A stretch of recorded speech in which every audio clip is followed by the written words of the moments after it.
Hello and welcome to Old Tech New Tricks. Today we are doing an AM1 gaming build.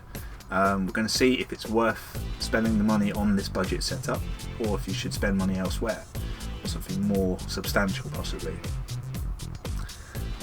In this build we have the Gigabyte 3-in-1 case.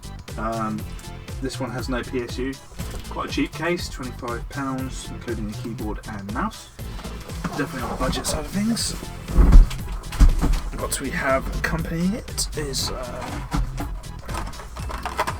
we've taken the standard 80mm fan and replaced it with two Cooler Master red LED fans just to make it a bit more gamey. The power supply I went for in this build is the CX430 by Corsair. Probably their best budget PSU. If you're going to buy a PSU, you want to buy a good brand. Corsair make excellent power supplies, and this one is very budget friendly. It's about £35. So yeah, we're about. The motherboard in this system is the AM1 M-A by Asus. Has a UEFI firmware, PCIe express slot. What else has this baby got? Two slots for DDR3, single channel obviously. Yeah, it's pretty cool. Decent motherboard. The graphics card in this system is the EVGA superclocked edition of the GeForce GTX 750 Ti or Ti or Titanium or whatever you want to call it. It doesn't have a PCI Express power slot. It takes all its power from the motherboard, which is great in a budget system.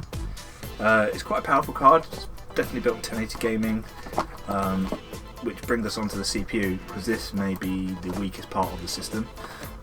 Where is that?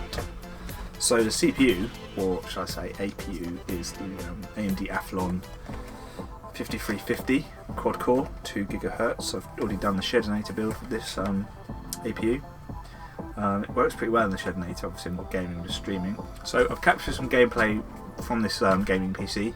I've used the NVIDIA Shadow Play to capture it, so it put at least amount of stress on the CPU whilst we were recording.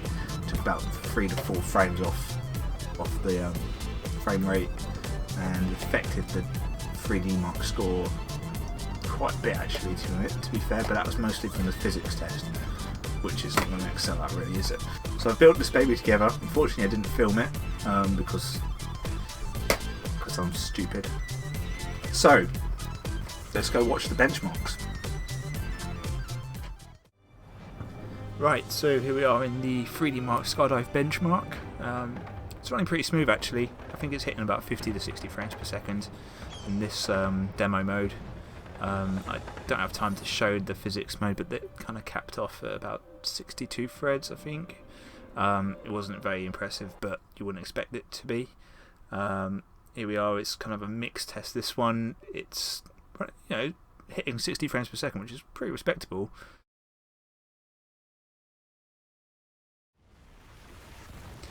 So here's Battlefield 4 at medium to high. It's kind of a mixed settings here. Hitting about 40 frames per second. There are a few micro stutters that you may notice playing this game, but they're not, they don't really stop you playing it. Overall it's a pretty smooth experience. You can see the trees there, pretty good. You can see them flowing nicely. Sorry for the terrible gunplay. Now, Bioshock Infinite, I could put this game to high and it was running about 50 to 60 frames per second. It's very, very smooth, and I didn't see any stuttering at all really in this game. It was really nice to play this game. Put it into Ultra, moved it into the low 30s, which I thought it's not much difference between high and Ultra, so yeah, it looks pretty good.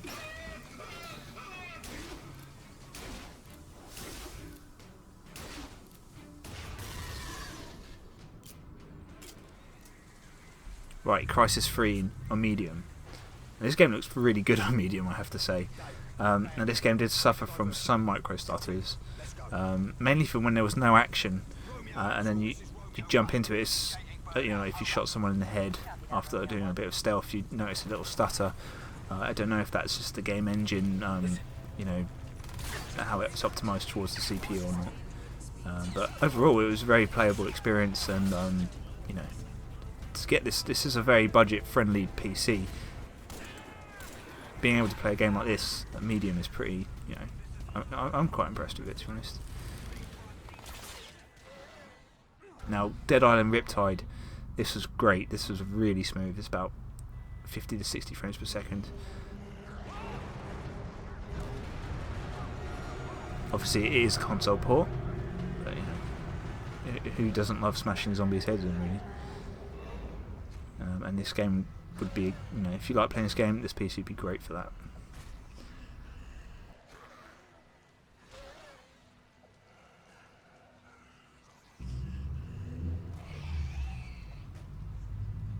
Nice. Now, Dirt Rally on high. This game was about 30 frames per second, which is, you know, it's on the edge. I was tempted to put it down to medium, and I think if I was using this as my everyday PC, I'd drum it down to medium just for that smoother experience. I noticed the more there was trees, the more frame rate was hit, but it never really went unplayable. It stays about 30 frames per second at high, which is pretty good. Yeah, it's a fairly new game. It's not really been optimised yet. Skyrim on high, awesome. 50 to 60 frames per second, very playable. Much better than playing it on an Xbox or a PlayStation 3 or anything like that. So if you love Skyrim, AM1 and a GTX 750 Ti would be the ideal rig for you. If that's all you want to play and you want a cheap PC.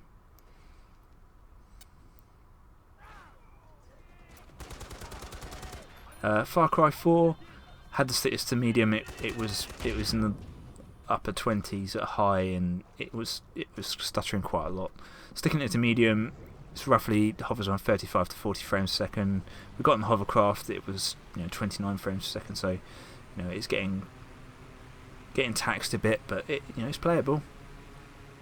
Right, so can the words gaming PC actually be mixed with the words AM1 without someone dying somewhere? Well, it depends on what you mean by gaming PC. If you mean a PC that sole purpose is to play games, then I wouldn't agree with you, I'd say no. But if you meant by gaming PC a PC that can play games, then yeah, I do think it is a gaming PC. Combining an Athlon 5350 with a GTX 750 Ti would be great for someone that doesn't want to buy second hand, but is on a budget and wants to play games occasionally and play some modern titles at reasonable specs. Just so you know, I paired the GTX 750 Ti with the Athlon as I consider it to be the best entry level 1080p graphics card you can buy on the market at the moment. It's great for people on the budget as it's cheap. It also doesn't require an extra PCI Express power cable, which is great for people that use or have pre-built Dells or HPs that don't have the extra cable, but may have like a 300 watt, 400 watt power supply in there.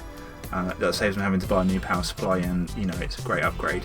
Obviously you need to check because some of the GTX 750 Ti's do actually come with an extra power PCI Express slot to overclock with. Also, combining the Athlon APU with the GTX 750 makes a very power efficient rig for all you greenies out there. I know who you are. If you're on a budget and want a pure gaming PC, then I suggest you wait a bit longer and save up your pennies a bit more, because there is better to be had for better experiences for a little bit more money.